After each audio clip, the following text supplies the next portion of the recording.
რელიგიური თავისუფლება. რწმენა სულიერების საკითხია. მორწმუნეობაც და ურწმუნოებაც ადამიანის თავისუფალ ნებაზეა დამოკიდებული, რადგან ეს სამყარო გამოცდის ადგილია. უზენაესმა ალლაჰმა არაბ წარმართლსა და ღვთიური წიგნის ხალხს ამცნო, რომ ისინი მცდარ გზას ადგნენ და მათ ჭეშმარიტებისაკენ მოუხმო. ადამიანი თავისუფალია იმასთან დაკავშირებით, ირწმუნებს თუ უარყოფს. ყოველგვარი იძულება აკრძალულია. თუმცა უნდა აღინიშნოს, რომ ადამიანის ძირითადი დანიშნულება გამჩენის შეცნობა, ანუ რწმენაა. ამ ჭეშმარიტებას აიათი შემდეგნაირად გვამცნობს. იძულება არაა სარწმუნოებაში. ჭეშმარიტი გზა ნათლად გამოირჩა ცდომილისგან. მას ვინც უარყოს ტაღუთი და იწამოს ალლაჰი, უეჭველად ის მყარ საყრდენს არის ჩაჭიდებული, რომელსაც ნგრევა არ უწერია. და უთხარი ჭეშმარიტება თქვენი ღმერთისგანაა. ამის შემდეგ ვინც ინებებს, ირწმუნებს და ვინც ინებებს, უარყოფს. შენს ღმერთს რომ ენება, უთუოდ ყველა ერთბაშად ირწმუნებდა, ვინც კი დედამიწაზეა. მას შენ აიძულებ ხალხს, რათა იქმნენ მორწმუნენი. უზენაესმა ალლაჰმა შუამავალთ ადამიანთა ჭეშმარიტ გზაზე მოპატიჟება დააკისრა და არა იძულება და ძალადობა. მოუწოდე შენი ღმერთის გზისკენ სიბრძნითა და კეთილი შეგონებით. ეკამათე მათ საუკეთესო მეთოდით. უეჭველად შენი ღმერთი უკეთ უწყის, თუ ვინ აცდა თავის გზას და უკეთ უწყის ჭეშმარიტ გზაზე მყოფთ. ასევე იმ მორწმუნეებისგანაც იგივე სიტყავს, რომელთაც ალლაჰის შუამავლის დაიჯერა. და არ იყოთ იმათი მსგავსნი, რომელნიც დაიყვნენ და დაობდნენ მას შემდეგ, რაც ცხადი მტკიცებანი მოევლინათ. და სწორედ მათვისაა გამზადებული მძვინვარე სასჯელი.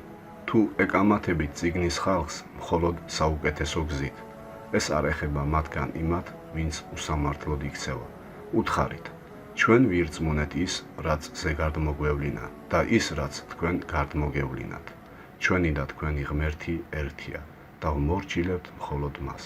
ყურანი გვახსენებს აწკარდასულ თემებს, რომელნიც რწმენის გამოწამებასა და ზეწოლას განიცნიდნენ და მსგავსი ქმედების ჩამდენს სასტიკად კიცხავს. მაგალითად, უჰუდის მკვიდრის შესახებ, რომლებიც ადამიანებს რწმენის გამო ცოცხლად ორმოებში ყრიდნენ და წვავდნენ. წეული იქმნენ სამგარნის მკვიდრნი. მასში საწვავით სავსე ცეცხლის პატრონები. აკი ისინი მის გარშემო ისტხდნენ და უცქერდნენ სიამოვნებით მორწმუნეებს, რაც ემართებოდა, როგორ იწვოდნენ ცეცხლში. მათ მხოლოდ იმისთვის აწამებდნენ, რომ სწამდათ ალლაჰისა, ძლევა მოსილისა, დიდებულისა. იგია ვისიცაა ცათა და მიწის მეუფება და ალლაჰი მხილველია ყოველივესი. აიათი ჰიმერის მეფე ზუ ნუვაასის მიერ განხორციელებულ ზეწოლასა და ძალადობას გვამცნობს, რომელმაც იემენში იუდაიზმი მიიღო და მილადი კალენდრის მიხედვით 523 წელს ნეჯრანში მცხოვრებ ქრისტიანებს თავს დაესხა. მათ აიძულებდა რწმენა შეეცვალათ და იუდაიზმზე მოქცეულიყვნენ. გადმოცემების თანახმად ამ თავდასხმას 20,000-ზე მეტი ქრისტიანი ემსხვერპლა. ყურანი ბოლო შუამავალზე სალალლაჰუ ალეიჰი ვასალამზე და მუსლიმებზე განხორციელებული ზეწოლის გამო მექელ წარმართებს ზემოთხსენებულ ამბავს ახსენებს, ვინაიდან მათ ეს ამბავი იცოდნენ და მათ აფრთხილებს. ყურანის ბრძანება, რომელიც რწმენაში იძულების არარსებობას აღნიშნავს, აბსოლუტური და უნივერსალურია.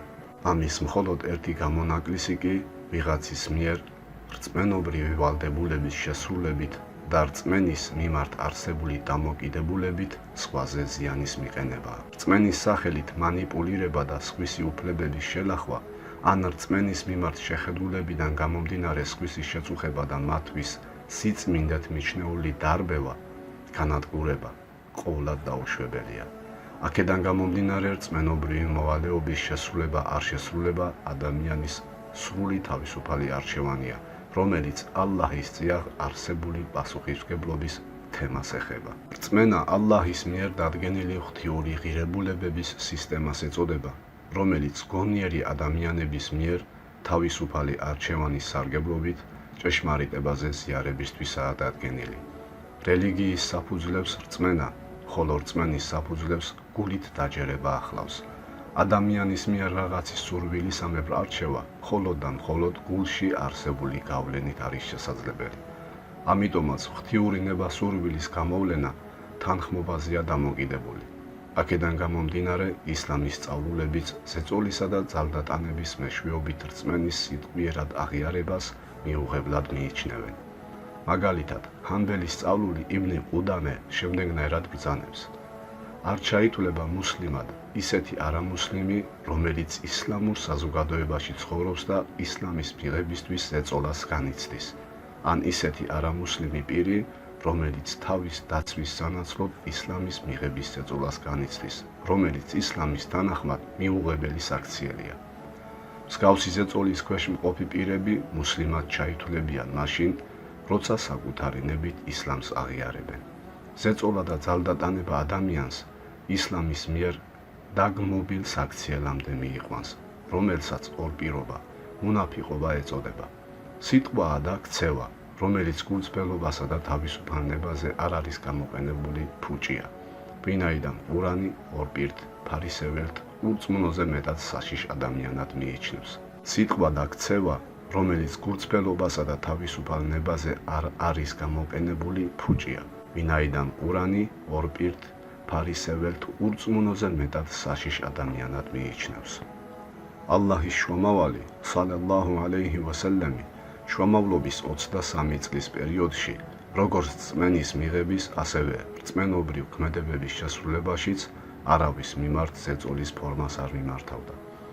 სალალლაჰუ ალეიჰი ვასალამი ადამიანებს მექაშიც და მედინაშიც რჩევით, მტკიცებულებებით და კეთილი შეგონებით ისლამისკენ მოუხმობდა, ხოლო ძალადობის მსგავსი ხერხი არასდროს გამოუყენებია. მექას პერიოდში ზეგარდმოვლენილი აიათი ალლაჰის შუამავალს სალალლაჰუ ალეიჰი ვასალამს შემდეგნაირად ამცნობს: მოუწოდე შენი ღმერთის გზისკენ სიბრძნითა და კეთილი შეგონებით, ეკამათე მათ საუკეთესო მეთოდით, უეჭველად შენი ღმერთი უკეთ უწყის, თუ ვინ აცდა თავის გზას და უკეთ უწყის ჭეშმარიტ გზაზე მყოფთ. ალლაჰის შუამავლის სალალლაჰუ ალეიჰი ვასალამის წარმატებას, რომელიც ბრძანების თანახმად მოქმედებდა, მედინას პერიოდში ზეგარდმოვლენილი აიათი ასე განმარტავს: ალლაჰისგან მოძებულმა მოწყალებამ მობიერი გაგხადა მათ მიმართ, არადა უხეში და ულმობელი გული რომ გქონოდა, შემოგოცლებოდნენ. ალლაჰის შუამავალი სალალლაჰუ ალეიჰი ვასალამი მოწინააღმდეგეებისა და სხვა რელიგიის წარმომადგენლების მიმართ მეგობრული ურთიერთობის გზას ირჩევდა და ამ დამოკიდებულებას ინარჩუნებდა მაშინაც კი, როცა სუსტი და ძლიერი მდგომარეობა ჰქონდა. მაგალითად, მედინაში თავის სამლოცველოში ნეჯრანელ ქრისტიანებს ნება დართო თავიანთი ლოცვა ჩაეტარებინათ.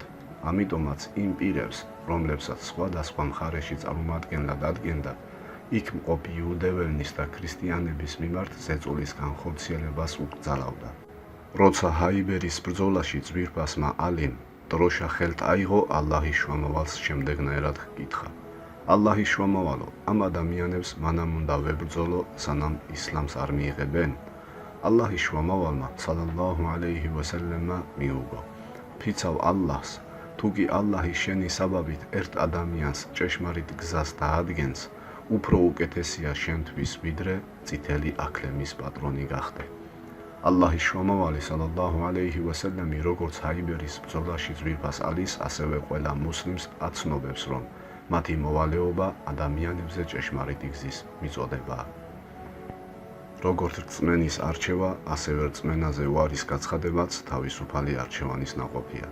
მაგრამ რელიგიის ისტორიის თანახმად არც ერთი რელიგია დადებითად არ უყურებს იმ მოვლენას, რომელსაც რწმენაზე უარის გაცხადება ეწოდება. ამ თემასთან დაკავშირებით არსებული სასჯელი, რომელიც სიკვდილით დასჯამდე აღწევდა, რელიგიური დებულებების ნაცვლად პოლიტიკური და სოციალური მმართველობის პრინციპებიდან გამომდინარეობდა. ყურანი მათ, ვინც რწმენა უარყო სამუდამო სასჯელს უდგენს.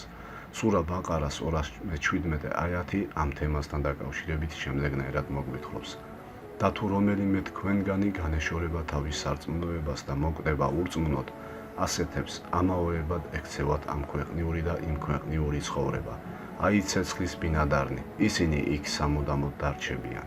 აიათიდან გამომდინარე ჩანს, რომ უზენაესი ალლაჰი რწმენაზე უარის გაცხადებისთვის მხოლოდ იმიერ სამყაროში სასჯელის მისხვევებას გადმოგცემს, ხოლო ამიერ სამყაროში სასჯელის მისხვევებაზე არაფერს გვეუბნება. ამაზე კი აიათში ნაბრძანების სიტყვები მიგვანიშნებს. და თუ რომელიმე თქვენგანი განეშორება თავის სარწმუნოებას და მოკვდება ურწმუნოდ.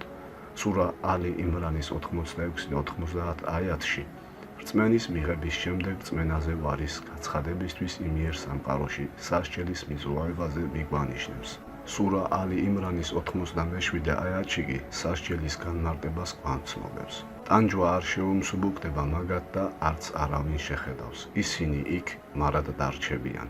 ხოლო სურა ნისას 127 აიათში შემდეგნაირად ბრძანებს. უეჭველად რომელთაც იწამეს, მერე უარყვეს, მერე კვლავ იწამეს, კვლავ უარყვეს და უფრო გაიღვივეს ურწმუნოება არ იქნება, რომ მიუტევოს ალლაჰმა მათ და არ დაადგენს მათ ჭეშმარიტ გზას. რწმენაზე ვარის განმაცხადებლის მიმართ სასჯელის სახით სიკვდილით დასჯა რომ ყოფილიყო აიათი იმ ალბათობას გამორიცხავდა, რომელიც ისევ რწმენაზე დაბრუნება და ისევ რწმენაზე ვარის გაცხადება ეწოდება და პირველივე რწმენაზე ვარის გაცხადების შემდეგ სიკვდილით დასჯის სასჯელს დაადგენდა. აიათებიდან გამომდინარე ნათლად ჩანს, რომ ყურანი, რომელიც რწმენას თავისუფალ არჩევანს და გამოცდას უწოდებს, მის საპირისპირო დებულებას არ დებს და აღნიშნავს იმას, რომ რწმენის არჩევის საკითხში ადამიანზე თავისუფლების მიმნიჭებელი რწმენა ამ თავისუფლებას არ ზღუდავს და არც კრძალავს. აიათი აღნიშნავს იმას, რომ რწმენაზე ვარის გაცხადება არასწორი საქციელია და მსგავსი ქმედების ჩამდენს იმიერ სამყაროში ჯოჯოხეთის სასჯელი არ ასცდება სამუდამოდ. ბუნებრივია, რომ ჭეშმარიტ რწმენაზე მომწოდებელი რელიგია მიღების შემთხვევაში სამოთხეს, ხოლო უარყოფის შემთხვევაში ჯოჯოხეთს გვთავაზობს. საბოლოოდ კი ისლამი, რომელიც ადამიანის გონებასა და სულს მიმართავს, ადამიანის თავისუფალ არჩევანს დიდ მნიშვნელობას ანიჭებს. ისტორიის მანძილზე ადამიანები თავისუფალი არჩევანით ჯგუფ-ჯგუფად ისლამს აღიარებდნენ, ხოლო ის ადამიანები, რომლებიც ისლამის ჭეშმარიტებით გასხივოსდნენ, რწმენას მარტივად არ უარყოფდნენ. ასევე ჯგუფურად ისლამის უარყოფის მოვლენაც არ დაფიქსირებულა, ხოლო ისლამის სხივით გასხივოსნების შემდეგ უარმყოფენის, მეკერპეობის და უმეცრობის წყდიათში ჩარჩენილნის რიცხვი მხოლოდ თითზე დასათვლელი თუ იქნება. ისლამი აღნიშნავს იმას, რომ ვინც არ აირჩევს მას, ის სიცრუის მორევში აღმოჩნდება. ხოლო ისლამის დებულებებიდან ერთ-ერთი გახლავთ ის, რომ არჩევანის გაკეთებისას წინააღმდეგობის გაწევის უფლება არავის არ აქვს და ყველა საკუთარი თავის პასუხისმგებელია.